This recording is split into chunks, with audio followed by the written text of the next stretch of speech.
Welcome to this lesson on geometry transformations.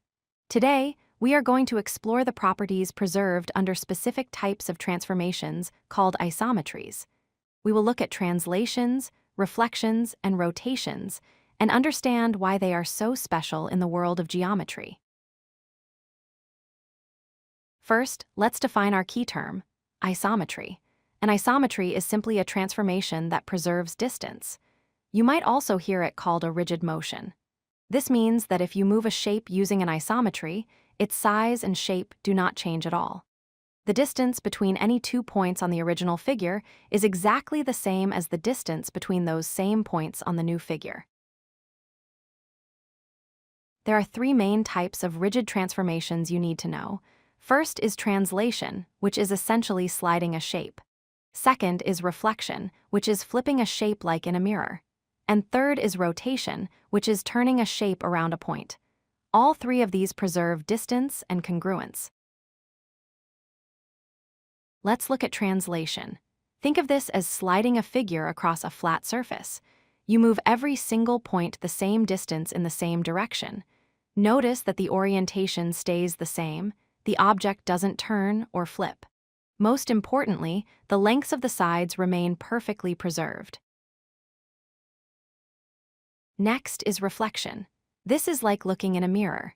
We use a line of reflection to create a mirror image. While the side lengths and angles are preserved, notice that the orientation reverses. If you read the points clockwise on the original, you will read them counterclockwise on the reflection. Now for rotation. This involves turning a figure around a fixed point, called the center of rotation. We define this by the center point, an angle, and a direction. Even though the figure is turning, the distance of every point from the center stays constant, and the shape itself does not stretch or shrink. So, why do we care so much about preserving distance? Because it guarantees congruence.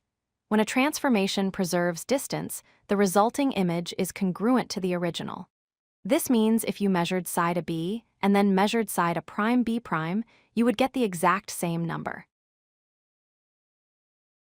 It is not just about the length of the sides. Isometries also preserve angles. The measure of the corners in your shape will remain exactly the same. If you have a 60-degree angle in your original triangle, the corresponding angle in the transformed triangle will also be 60 degrees. Let's test your understanding. Look at these examples. A translation? Yes, that is an isometry. A rotation? Yes, also an isometry. But look at dilation or scaling. When we change the size, distance is not preserved, so it is not an isometry.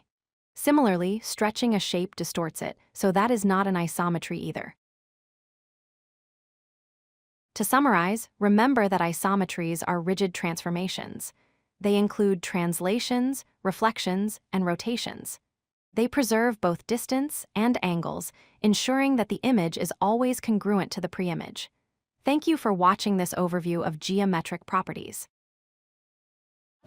If you like this video, hit that like button and don't forget to subscribe. Visit codelucky.com for more such useful content.